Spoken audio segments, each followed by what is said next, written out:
골로새서 3장 15절에서 17절 같이 읽습니다. 시작. 그리스도의 평강이 너희 마음을 주장하게 하라. 너희는 평강을 위하여 한 몸으로 부르심을 받았나니 너희는 또한 감사하는 자가 되라. 그리스도의 말씀이 너희 속에 풍성히 거하여 모든 지혜로 피차 가르치며 건면하고 시와 찬송과 신령한 노래를 부르며 감사하는 마음으로 하나님을 찬양하고 또 무엇을 하든지 말이나 일에나 다 주 예수의 이름으로 하고 그를 힘입어 하나님 아버지께 감사하라. 다시 한번 기도드리십니다. 사랑의 주님, 감사를 드립니다. 우리 주님께서도 이제 내가 거룩하니 너희를 또 거룩하라고 하셨는데 무엇보다도 우리가 주님을 만나는데 초점을 맞추게 하여 주시고 주님을 만남으로 우리 삶의 문제도 해결받는 저희들 되게 하여 주시옵소서.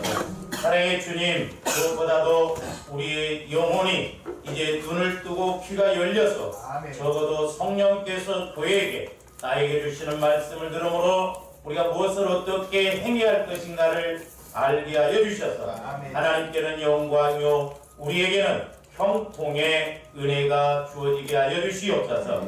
이 시간에도 함께하여 주실 것을 믿사오며 거룩하신 예수 그리스도 이름으로 기도하옵나이다. 바와 주님께 서로 인사합니다. 날마다 감사로 승리합시다. 날마다 감사로 승리합시다.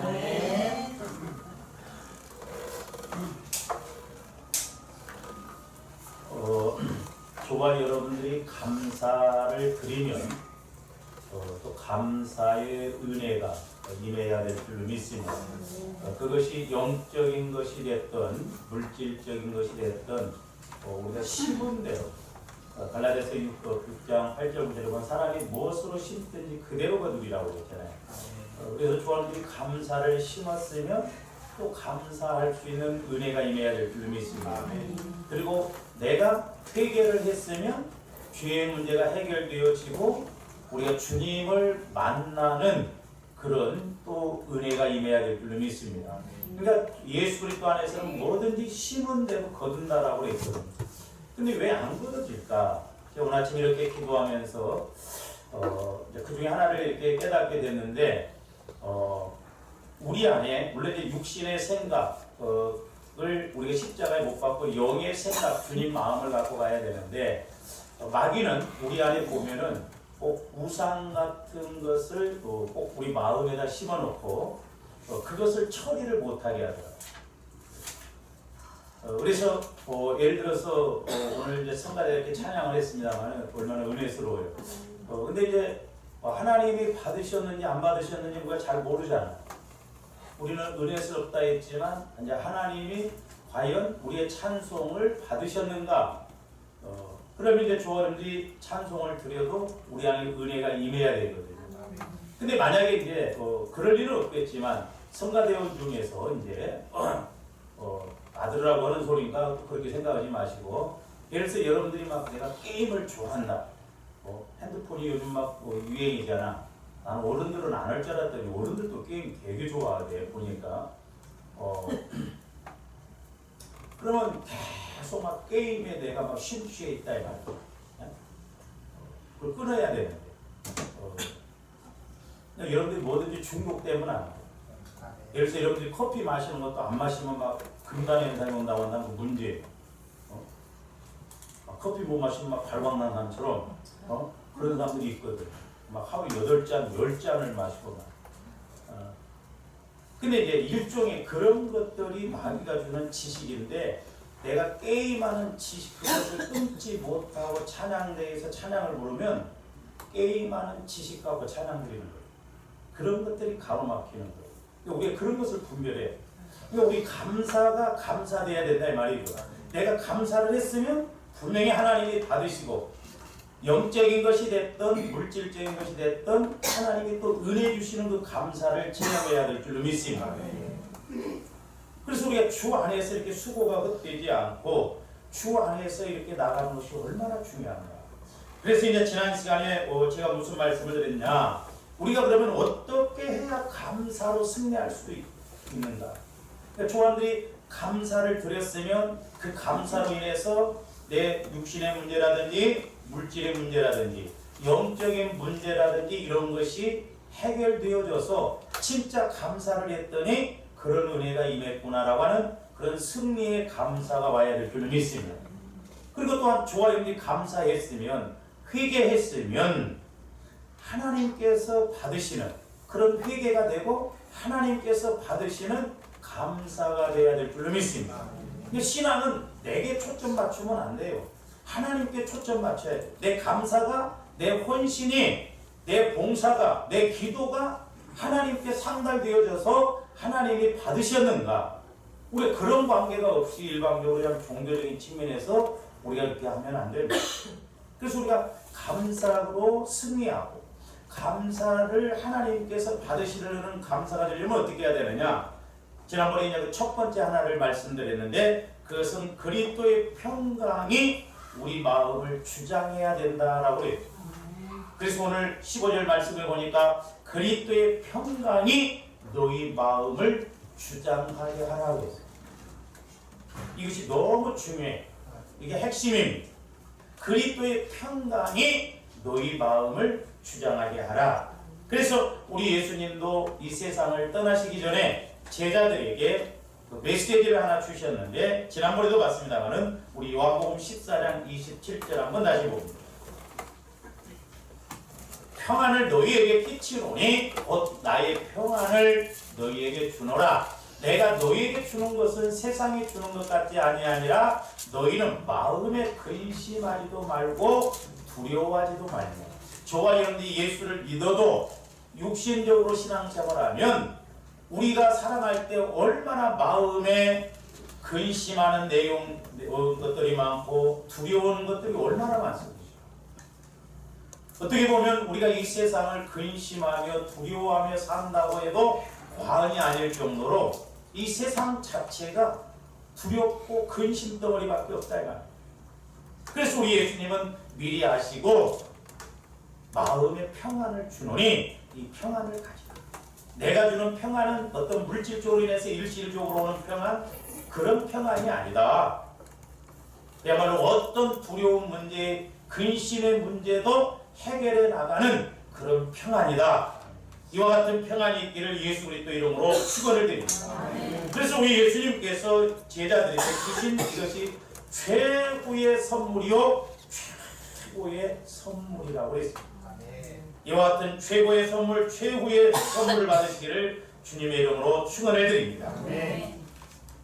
이 말씀은 오늘날 제자들에게만 주신 것이 아니라 저와 여러분들에게도 주시는 선물이라고 했습니다. 그래서 죄인인 저와 여러분들이 이렇게 하나님 평안한 마음을 가질 때, 주님 마음을 가질 때 하나님과 화목하게 되고 내 마음 안에 하나님이 주시는 영적 평강이 오고 때로는 환경적으로 힘들고 어려움에도 불구하고 그럼에도 불구하고 그 문제를 이기고 갈 수 있는 힘과 영적인 평안이 오게 된다라고 하는 것입니다. 사실 우리 삶은 풍랑과 같잖아요. 광야와 같고 얼마나 우리에게 풍랑이 많습니까? 그래 지난 시간에도 말씀을 봤습니다만 마가복음 4장 36절에서 39절 한번 봅니다. 그들이 무리를 떠나 예수를 배에 계신 그대로 모시고 가매 다른 배들도 함께 하더니 37절 큰 광풍이 일어나며 물결이 배에 부딪혀 들어와 배에 가득하게 되었더라. 우리는 하루를 장담할 수가 없어요. 내일 일을 장담할 수가 없습니다. 내일 일을 알 수가 없어요. 언제 어떤 풍랑이 우리에게도 인생의 풍랑이 닥칠지 모릅니다. 그래서 이 세상은 광야와 같은 세상이에요. 이스라엘 백성들이 광야를 행진할 때 얼마나 힘들고 얼마나 무서운 곳이었습니까? 낮에는 너무 햇볕이 덥고 밤에는 너무 또 춥고 거기에 막 흑암이 있고 정갈이 있고 짐승이 있고 광야와 같다. 그러면 오늘날도 저분들은 신앙생활하는 자체가 광야 생활이거든요. 그래서 때로 이렇게 우리 삶 속에 우리 환경 속에 이렇게 풍랑이 물결이 들어와서 배에 가득하게 될 때도 있지만은 38절 예수께서는 고물에서 베개를 베고 주무시더니 제자들이 깨우며 이르되 선생님이여 우리가 죽게 된 것을 돌아보지 아니하시나이까. 그러니까 조가님들이 고난이 없을 수가 없어요. 죽는 그날까지는 고난이 계속 옵니다. 그러나 이제 우리가 그 고난을 어떻게 이기고 나가느냐가 중요하다 이 말입니다. 문제가 없는 사람이 복받은 것이 아니라 문제 없는 사람도 없어요. 어떤 문제가 오더라도 그 문제를 잘 해결해 나가는 사람이 진짜 영적으로 복받은 사람이에요.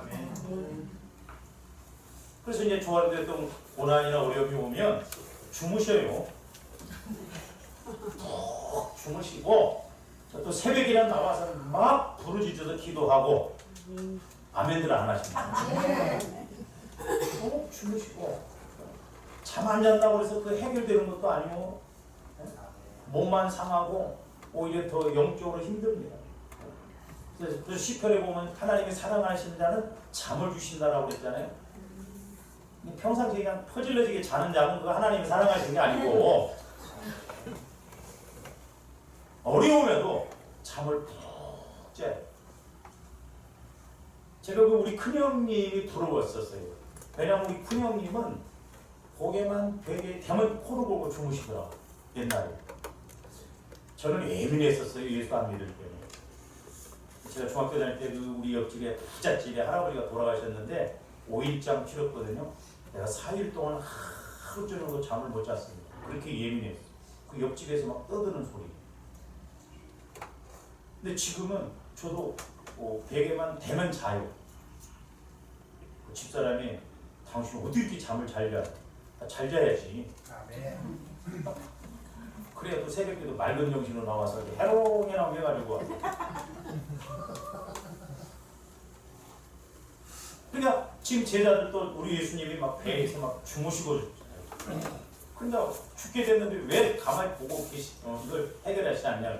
39절 예수께서 깨어 바람을 꾸짖으시며 바다들어 이르시되 잠잠하라 고요하라 하시니 바람이 그치고 아주 잔잔해지더라.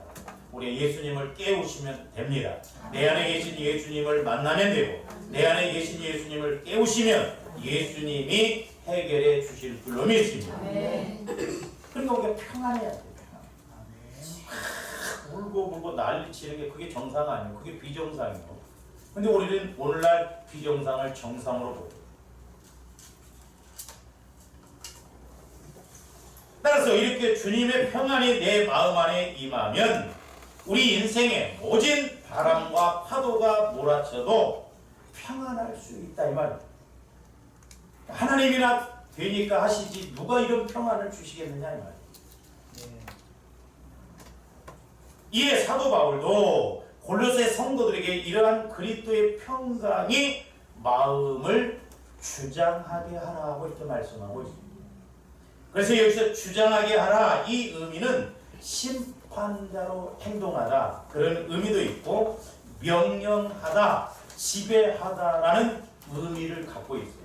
그러니까 평안이 임해서 평안한 마음을 가지고 풍랑을 명하면 풍랑도 잠잠해지고 평안한 마음을 가지고 가면 물질도 지배할 수 있고 평안한 마음을 가지고 가면 내가 심판자와 같이 분별을 잘해서 행동할 수 있다 이 말입니다.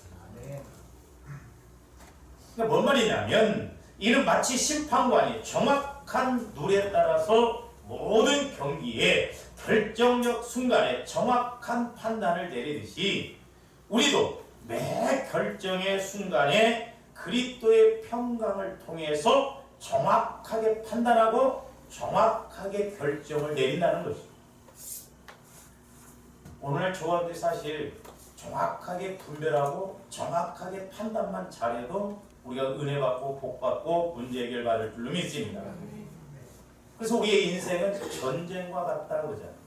또 우리의 인생은 끊임없이 결단하고 결정하는 경기와 같다. 하루에도 수십 번 우리가 결정하고 결단해야 돼요. 이걸 어떻게 해야 돼요? 근데 육신적으로 보면 정확하게 판단을 할 수 없는데 주님 마음, 편안한 마음을 가지고 가면 심판자와 같이 그 룰에 의해서 정확하게 판단을 할 수가 있다라고. 그러므로 매 결정의 순간에 인간의 눈에 이롭게 보이는 대로 결정하지 말고 성령께서 평안한 마음을 주시는 대로 결정해야 된다라고 하는 거예요. 우리가 예수를 믿어도 보면 사람들이 대부분 그냥 내 생각대로, 육신의 생각대로 이렇게 결정을 해서 갑니다. 그 전에 그래서 제가 이렇게 사업을 한다든지 뭐 한다든지 가보면 가서 이렇게 뭐 개업 예배라든지 이런 거 할 때 마음이 안 편할 때가 있어요. 그렇다고 집사님 이거 때려 치우세요 할 수도 없잖아요. 그러니까 우리는 시작을 해놓고 내 식대로 시작해놓고 하나님이 와서 심부름꾼처럼 해주라. 아니다. 처음부터 아닌 건 아니에요. 생고생을 하고 간다 이 말이에요.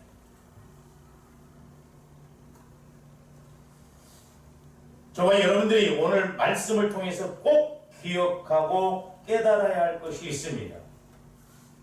한번 생각해 보세요. 왜 우리가 오늘날 예수를 믿어도 이렇게 생각보다 많게 문제와 고난 가운데 빠지고 또 문제와 고난이 와도 우리가 예수를 믿는데 왜 우리가 이렇게 해결받지 못하고 나가는 문제가 그렇게 많은가요?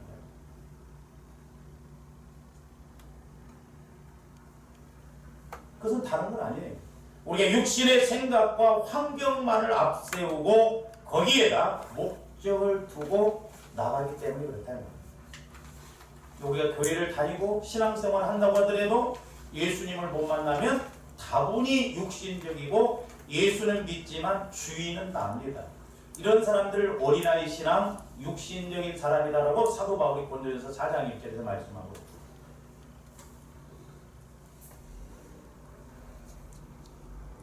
우리가 예수님을 믿고 기도한다 하더라도 성령 하나님을 통해서 내 영혼이 아닌 나 영혼입니다. 나 영혼이 진짜고 이 육신은 가짜예요. 가짜입니다. 그렇기 때문에 진짜 나 영혼이 이 육신을 끌고 다녀야 돼요. 근데 가짜가 진짜를 끌고 다닌다 이 말이에요. 그러니까 영혼이 살려고 몸부림치는데 이놈 가짜 60, 70년이면 끝날 이 가짜가 영혼을 살지 못하도록 마귀를 통해서 자꾸 방해를 한다 이 말이에요. 그러니까 성령 하나님을 통해서 나 영혼이 하나님과의 관계가 이루어지지 않는다고 한다면 언제나 내가 주인이 되고 내 생각을 앞세우고 육신적으로나 환경에다만 초점을 맞추고 판단하고 그래서 뭔가 환경이 잘 되면 하나님의 은혜로 생각해. 물론 은혜예요. 그러나 다 그렇게 보면 안 돼요. 그래서 예수를 믿어도 사람들이 육신적으로나 환경적으로 문제가 없으면 문제가 없는 것으로 생각하고 판단합니다. 내가 육신적으로 문제가 없고 환경적으로 문제가 없으면 나는 문제가 없다 이렇게 생각하고 하는 사람들이 의외로 많습니다. 아니, 제가 목회를 해보면서 느끼는 것이 뭐냐, 환경적으로는 문제가 없어도 영적으로는 문제가 심각한 사람들이 있다. 그 일이 터지기까지는 시간 문제예요. 자, 잠언 13장 12절 한번 봅니다.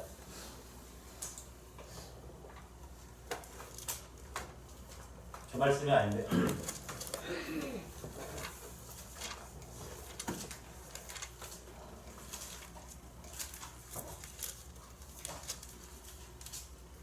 맞아요?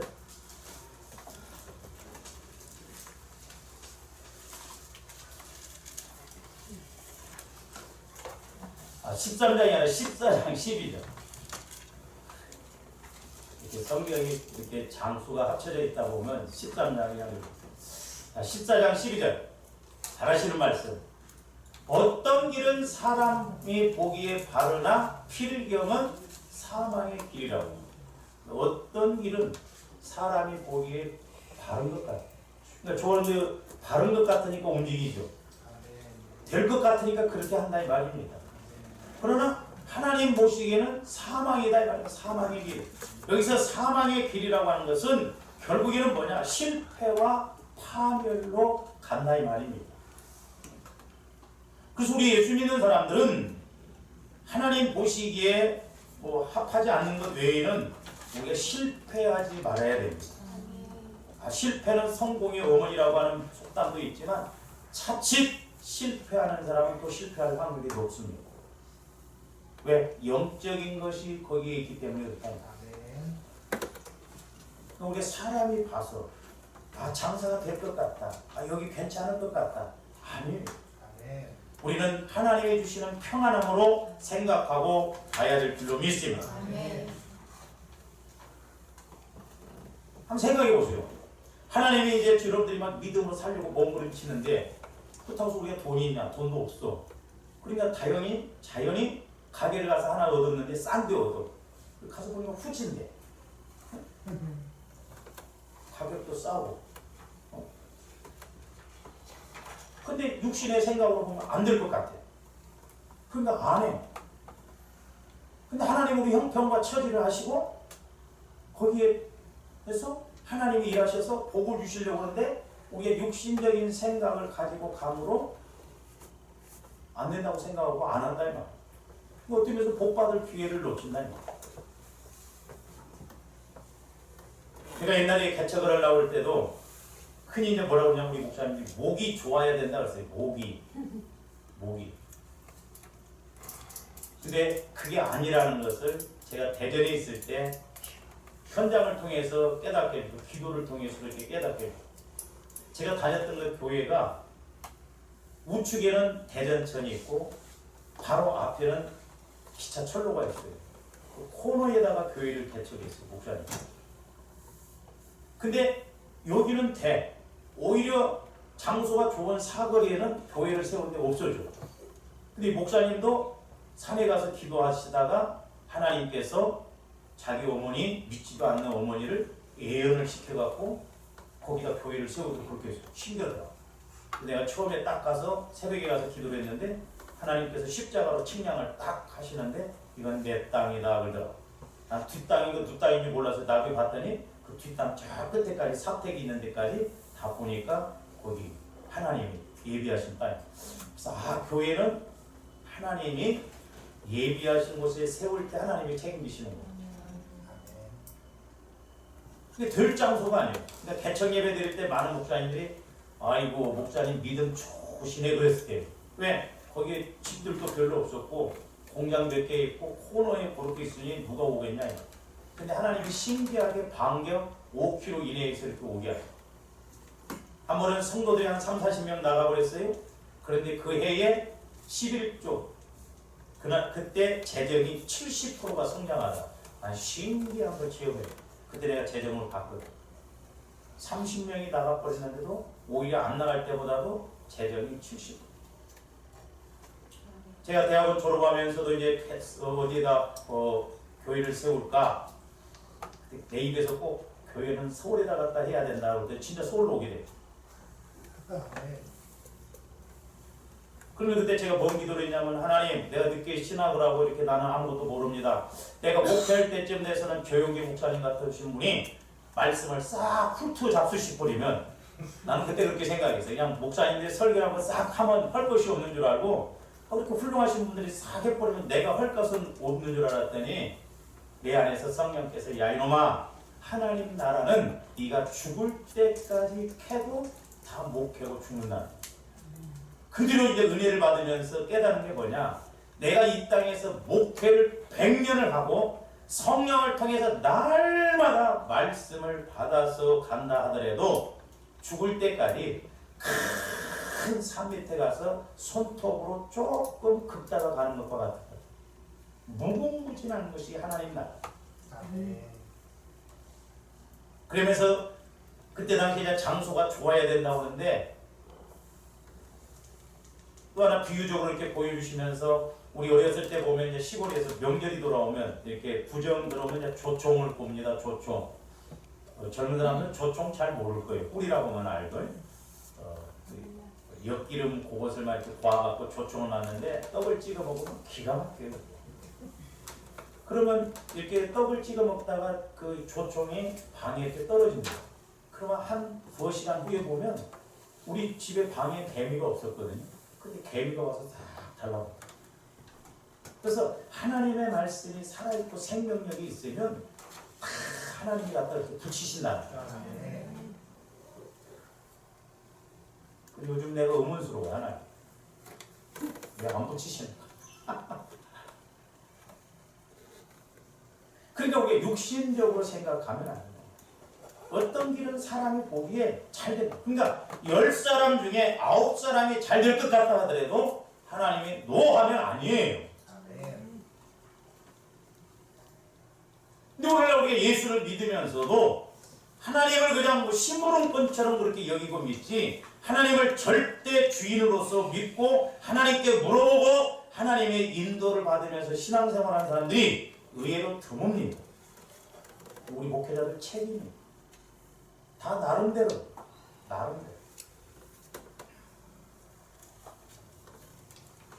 그러므로 우리는 더 이상 속지 말아야 됩니다. 우리의 믿음과 삶은 순서가 육신적인 것, 환경적인 것이 먼저가 아닙니다. 하나님 내게 축복을 주시면 내가 이렇게 하겠습니다. 그 사람은 죽을 때까지도 그거 못 얻을 수 있어요. 순서가 환경이 먼저가 아니에요. 영적인 것이 먼저. 뭐가 먼저예요? 조관님 뭐가 먼저 잘 돼야 돼요? 범사가 먼저 잘 돼야 돼요? 환경이 먼저 잘 돼야 됩니까? 아니에요. 조관님 잘 하시는 말씀. 자, 요한삼서 1장 2절 한번. 사랑하는 자여, 내 영혼이 잘됨 같이 내가 범사에 잘되고 강건하기를 내가 간구하노라. 정확한 순서예요. 뭐가 먼저 잘 돼야 돼요? 영혼이 먼저 잘 돼야 돼요.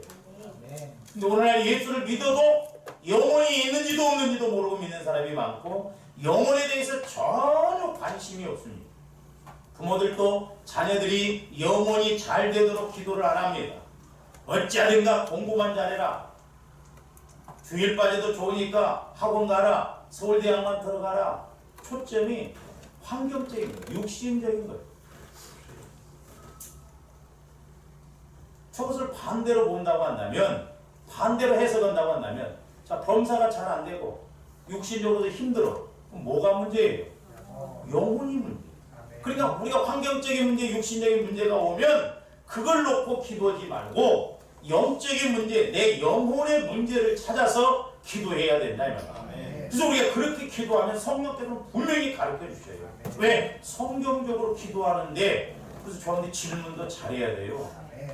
질문을 잘하면 정확하게 하면 정확하게 응답해 주시고, 잘못 질문하면 잘못하게 온다 이 말이야. 반대로 순서가 영혼이 병들면 환경도 병들고 나머지도 그건 저절로 되는 거예요.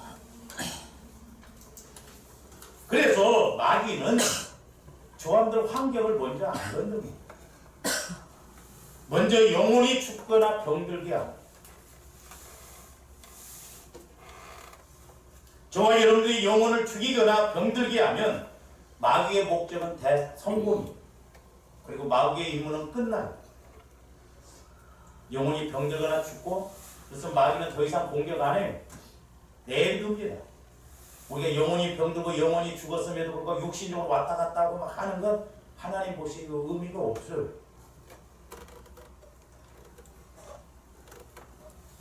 해보세요. 영혼이 죽으면 나머지는 저절로 죽게끔 돼 있어요. 나무를 뿌리를 잘라놓으면 나머지는 저절로 죽게끔 돼 있다 이 말이죠. 예수님이 이 땅에 오신 목적이 뭐냐? 영혼권으로 오셨어요. 그래서 우리 영혼이 이 땅에서 성장해서 하나님 뜻을 알고 이루어드리고 그 영혼이 천년왕국에 들어가게 하시는 것이 하나님의 목적이에요. 오늘날 근데 마귀가 이 본질적인 걸 잊어먹버리고 비본질적인 것을 따라가죠. 그렇기 때문에 만약에 저런데 영혼이 죽거나 병들어서 그냥 그걸 모르고 육신적으로 왔다 갔다 하는 것은 하나님 보실 때 별로 의미가 없어요. 하나님이 거기에 은혜를 주실 이유가 없다 이 말입니다. 자, 야고보서 2장 26절 한번 봅니다. 보세요. 영혼 없는 몸이 죽은 것 같이 그랬어요. 영혼이 없는. 그러니까 불신자들은 영적으로 보면 육신적으로는 살아있는 것 같지만 영적으로는 죽은 자들이에요. 아무리 대통령이 되고 뭐 해도 죽은 자라요. 산송장이다 이 말입니다. 그러니까 오늘날 우리가 예수를 믿어도 내 영혼이 죽었거나 병들면 심각한 문제에 위기에 빠질 수가 있다는 걸 알아요. 그래서 우리가 성령과 교제가 이루어져야 되는 것도 내 영혼이 살아있으면 성령과 교제가 이루어진다. 내 영혼이 성장하면 분명히 성령의 음성을 듣게 되어 있어요. 근데 마귀는 영혼이 있는지 없는지도 모르고 그냥 내 마음대로 신앙생활을 하게 한다. 우리 오해하면 안 돼요. 자칫 착각하면 안 됩니다. 제가 금요일날도 이렇게 잠깐 말씀을 드렸습니다만 우리가 육신적으로도 보면 뇌졸중, 뇌출혈이 오면 반신불수 아니면 죽게 되죠. 암보다도 더 무서운 것이 요즘은 뇌혈관 질환 문제라고 해요. 왜 그렇습니까? 흔히 동맥경화라고 하잖아요. 경자가 굳을 경자. 피가 자꾸 굳어지면 결국 나중에 혈관이 터진다 이 말이에요. 우리 큰형님이 동맥이 터져서 돌아가셨어요. 무섭습니다. 근데 여러분들 동맥이 터진 거 보셨어요? 피가 터지면 얼마나 세게 나가는지 모릅니다. 이게 정맥이 터지면 괜찮아요. 왜냐면 피가 돌아서 올라가서 내려오는 게 터지면 약하거든요. 근데 이 동맥에서 터지면서 막 펌프로 품어준 것처럼 세거든요. 우리 형님이 이 뇌 속에 동맥이 탁 터져버리니까 머리에 피가 가득 차니까 3일 만에 돌아가시더라고요. 10,000명 중에 1명 있을까 말까. 저도 뒷골이 땡기면 혹시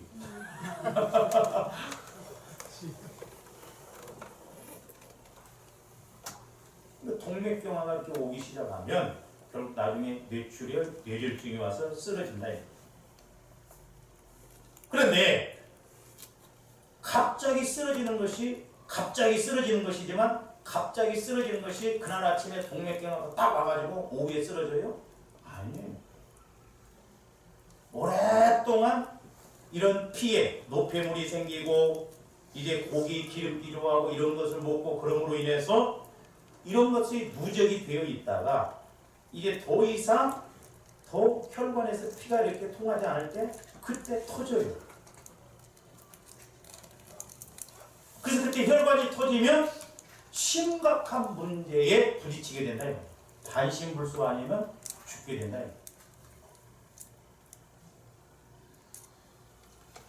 그러면 뇌출혈, 뇌졸중이 하루아침에 그냥 바로 오냐? 아니에요. 우리 아버지 형제간이 5형제간인데 그 자녀들 중에 술 먹었던 사람이 딱 3사람이 있었어요. 우리 큰형님, 우리 큰형님은 나중에 예수를 믿고 술 끊고 전도도 그렇게 열심히 하고 은혜 받다가 고혈압 약을 끊고 나서 문제가 생깁니다. 은혜 받으니까 혈압 약 안 먹어도 될 것 같아요. 우리 사촌 형님 돌아가신 한 분, 유일하게 지금 술 드시는 사촌 형님이 한 분 계시고, 근데 그 둘째 큰아버지 큰형님도 외아들인데 돌아가셨어요. 참 마귀가 역사하니까요. 3개월 만에 형님 돌아가시고 3개월 만에 형수가 돌아가시고 1년에 2건을 초상을 드렸어요. 얼마나 신기하냐. 그 큰형님이 그 사촌 형님이 회갑 때 딱 쓰러졌어요. 교통사고 나서. 근데 그 형수씨가 그 이듬해 회갑 때 또 똑같이 쓰러졌어요. 하고 2년 있다가 똑같이 제사날 또 똑같이 쓰러졌어. 아주 우리 아버지 형제간들은 아주 상당히 영적으로 의미가 있는 시간. 가지고 형님은 병원에, 형수씨는 집에 있다가 3개월 만에 돌아가셨어요. 근데 그 사촌 형님이 옛날에 이제 그 전주 예수병원을 왔는데 의사가 그런 이야기를 했는데도 술 먹더라고. 당신 다음에 올 때는 중환자실에서 만납시다. 술 먹으면 안 됩니다. 그런데도 가서 술 먹다. 유튜브에 보면 담배 죽어야 끊습니다. 그런 거 나오더라고. 죽어야 끊어. 죽어야. 영적인 것도 마찬가지. 그래서 영적 경화증. 동맥경화가 심하면 뇌졸중이 오듯이 영적 경화증이 오면 오랫동안 누적되어 가다가 영적인 것이 더 이상 이제 어떻게 해볼 수가 없고 양이 채워지면, 자보세요. 물이라고 하는 것도 항아리에 가득 채워지면 한 방울만 떨어뜨려도 넘칩니다. 가득 채워. 그것이 문제예요. 가득 채워집니다. 영적인 것도 마찬가지예요. 영적인, 그래서 이제 우리가 지난 금요일에도 히브리서 고집, 이게 영적인 이런 경화증이에요. 내 자존심, 내 생각, 이런 것이 안 바뀌어지고 계속 가다 보면 어느 날 뇌졸중, 뇌출혈이 와서 쓰러지듯이 영적으로도 뭐가 터지냐? 환경적으로, 물질적으로, 육신적으로 터지게 돼 있다 이 말입니다. 그런데 그 단계에 가면 해결하기가 어려워요. 왜? 그동안도 영적인 걸 모르고 왔기 때문에 환경적인 문제가 터질 때 그 환경적인 문제를 치고 나갈 영적인 힘, 믿음이 안 생깁니다.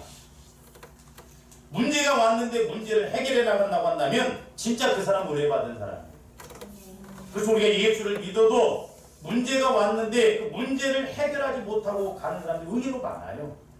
그냥 근데 유야 뭐야 어떻게 해볼 수가 없다 이 식으로 가버린다. 아니다. 그래서 우리가 날마다 깨어 있어야 돼. 할렐루야. 좋은 날이 평안할 때 더 기도하고 어려울 때도 더 기도해서 언제 나도 어떻게 될지 모르니까 늘 깨어 있어서 하나님의 인도를 받아야 된다 이 말입니다. 잠 안 자고 싶은 사람이 누가 있었어요? 그래서 우리는 영적인 상황이 있기 때문에 그럼에도 불구하고 와서 또 기도하고 힘들어. 그럼에도 불구하고 기도하고 그런다 이 말이에요. 그러니까 영적인 것으로부터 왔기 때문에 이것이 누적이 되다 보니까 나중에 현상적으로 터지게끔 되어 있어요. 그때 가서 해결을 하면 어려워요. 그래서 하나님께서 교회를 주셨고 말씀을 주셨고 성령을 보내주셨고 주의종을 세웠고 조한의 예배드릴 이유가 그런 데 있다 이 말입니다.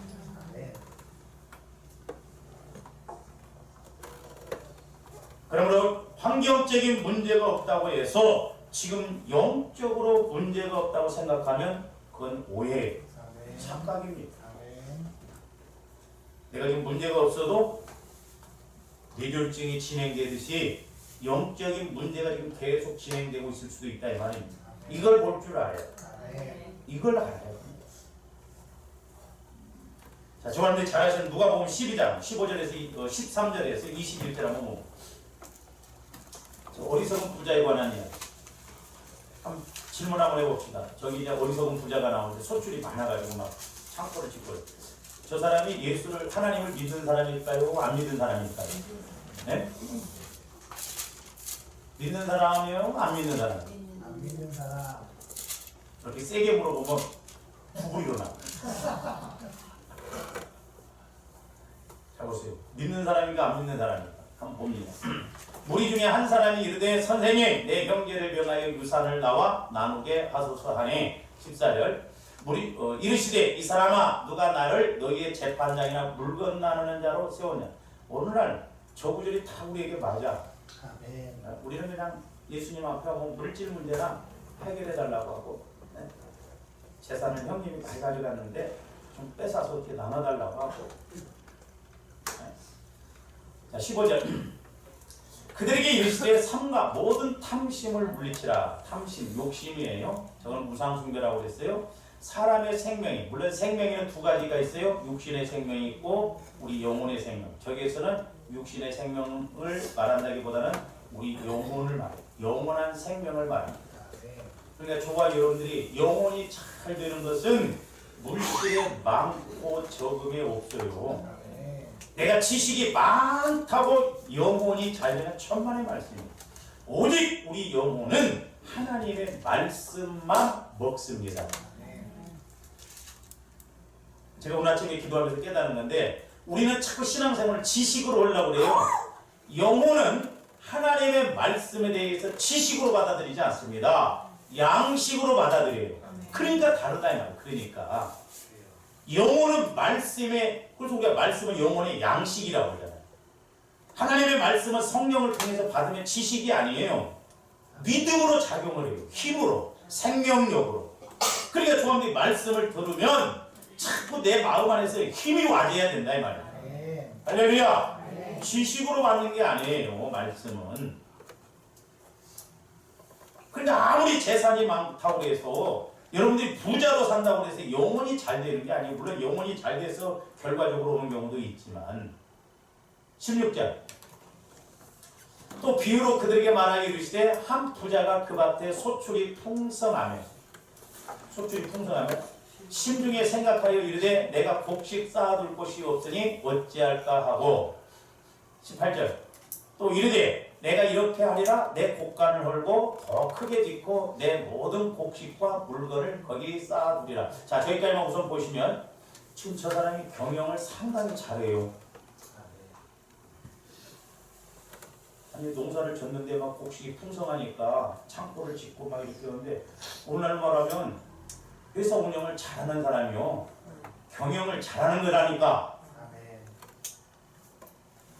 똑똑한 사람이요. 네? 오늘날 조감도 예수 안에 있어도 힘들잖아. 근데 저 사람은 농사져서 소출이 많으니까 어떻게 해야 할 것인가를 지식적으로 계산적으로 잘하는 사람이요. 19절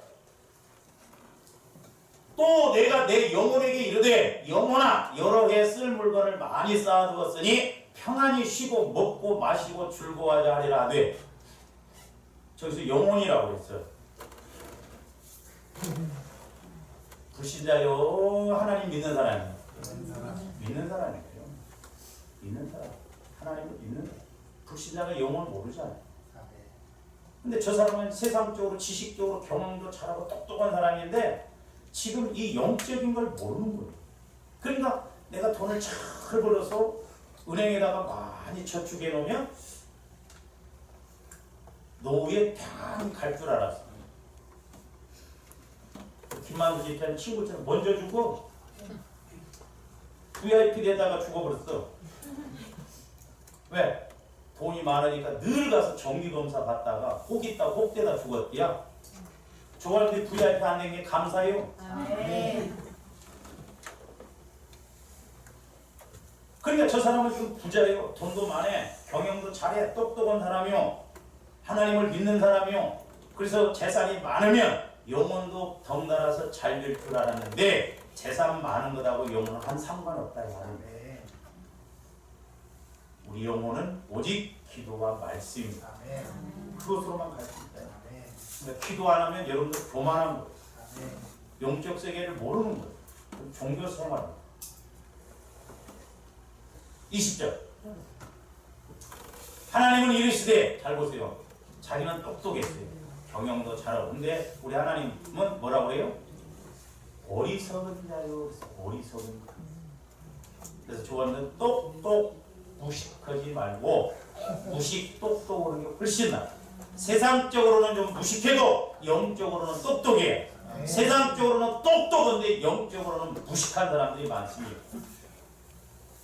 어떤 지식이 그 사람 똑똑이 아니에요. 영적으로 똑똑이야. 어리석은 자라고 써. 어리석은 내 말이 아니잖아요. 어리석은 자. 잠언서에 대해서는 저 어리석은 것이 4대 저주 중에 하나예요. 어리석은 자예요. 어리석은 자. 경영을 잘하고 회사를 잘 운영하고 교회 다니고 막 지금 그런 사람이요. 어리석은 자라는 거예요. 오늘 밤에 네 영혼을 도로 찾으리니 그러면 네 준비한 것이 누구의 것이 되겠느냐 하셨니?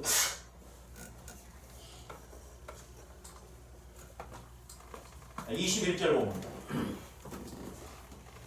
저기서도 이제 하나님을 믿는 사람인 것을 알 수 있어요. 자기를 위하여 재물을 쌓아두고 하나님께 대하여 부요하지 못한 자가 이와 같으니라.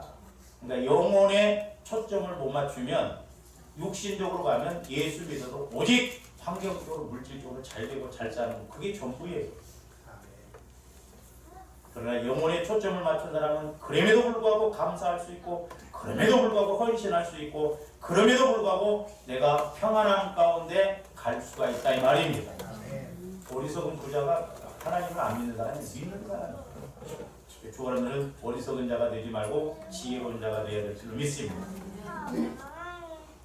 우리가 오늘도 보면 가치의 우선순위를 따진다면 재물보다 건강이 소중합니다. 많은 재물이 있어도 건강을 잃은 자에게는 그 많은 재물이 아무 소용이 없기 때문입니다. 주원들 얼마나 감사해. 돈 없어도 보리밥이 됐든 뭐가 됐든 막 주는 대로 먹자. 돈 많이 갖고 당뇨 걸려갖고 가려 먹고 막 그래봐요. 얼마나 힘들어. 우리는 아무 것이나 먹을 수 있다는 게 감사해요. 그게 얼마나 복이요. 또 육신의 건강보다는 영혼의 구원이 훨씬 중요합니다. 비록 육신이 아무리 건강하다 해도 사람의 목숨은 영원하지 않기 때문입니다. 그런데 세상 사람들은 말할 것도 없고 이상하게도 우리 예수 믿는 사람들이 보면 재물보다도 건강보다도 영혼이 중요하다는 것을 알면서도 실제로 살아가는 모습을 보면 정반대의 가치 순위를 두고 살아갑니다. 뭐가 첫째요? 재물이 첫째요. 그 다음에 육신의 건강이 두 번째입니다. 그런데 정작 가장 소중한 영혼의 문제는 가장 등한시하는 모순된 삶을 살고 또 그렇게 신앙생활하고 있다. 우리가 어떻게 보면 우리가 문제가 와도 문제 해결을 못 받고 저 역시 마찬가지지만 하나님이 우리에게 주시는 하나님 차원의 복을 못 받는 게 왜 그러냐? 가치 순위를 가장 중요한 영혼을 가장 나중에다 두기 때문에 그렇다 이 말이지. 영혼이 잘 돼야 돼. 영혼. 이렇게 좌와 앞 때문에 우리 영혼이 잘 돼야 됩니다. 영혼이 잘 돼야 됩니다. 영혼이 잘 돼야. 그래서 기도하고 그래서 말씀 읽고 경건 훈련을 해야 된다. 육신적으로는 아무리 애를 써도 한계가 있어. 그러므로 어리석은 부자처럼 환경적으로 문제가 없어도 오히려 환경적으로 잘 된다고 하지만 영적으로 심각한 상황에 있을 수도 있다 이 말입니다. 어리석은 부자는 영적으로는 심각한 상황이 있는 거예요. 그러니까 이 하나님은 예수님은 오늘 밤에 네 영혼을 도로 취하가면 누구 것이겠냐. 우선순위를 몰랐다. 자, 베드로전서 5장 8절 말씀도 봅니다. 근신하라 깨어라 너희 대적 마귀가 우는 사자같이 두루다니며 삼킬 자를 찾나니. 환경을 먼저 공격 안 해요. 주와 있는데 영혼을 병들게 하거나 죽게 합니다. 그래서 오늘 오후에 성경 공부가 오늘부터 이제 새로운 걸로 시작되는 그게 뭐냐면 싸움이에요. 싸움. 영적 싸움이에요. 말씀에 순종하느냐 불순종하느냐 그 싸움이에요. 그러니까 왜 하나님은 근신하라 깨어라고 할까? 마귀가 저렇게 영혼을 죽여서 결과적으로 환경적으로도 범사도 문제가 생기게 하기 때문에 정신 차리고 근신해서 깨어 기도하라는 거죠.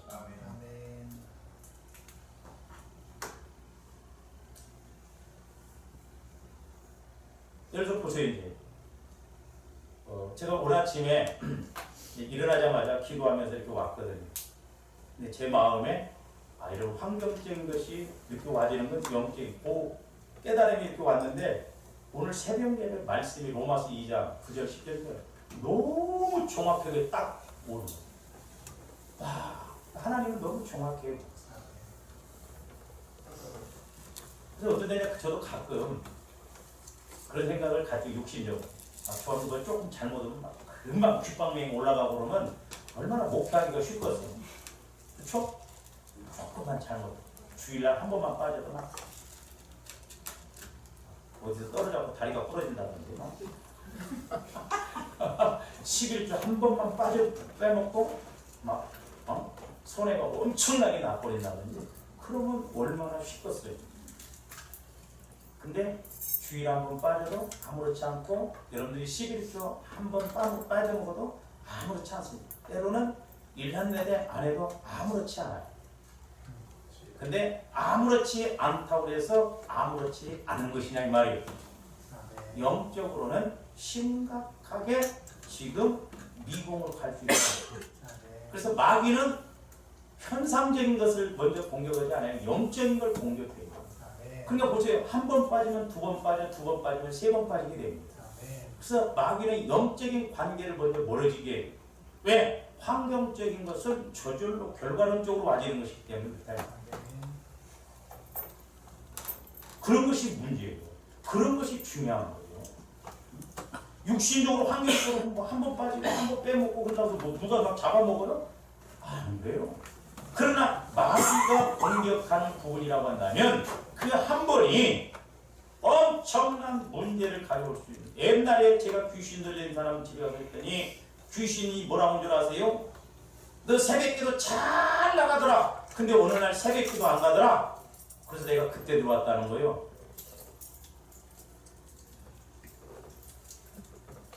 네가 새벽기도 잘 다닐 때는 내가 정전나무 밑에 있었는데 못 들어갔다는 거예요. 보고도 못 들어갔대요. 새벽기도 잘 다녀서. 근데 오늘 새벽기도 안 나가더라는 거예요. 한 번. 그때 들어왔대요. 이게 영적인 상황을 봐야 된다는 영적인 실상을 봐야 된다니까요.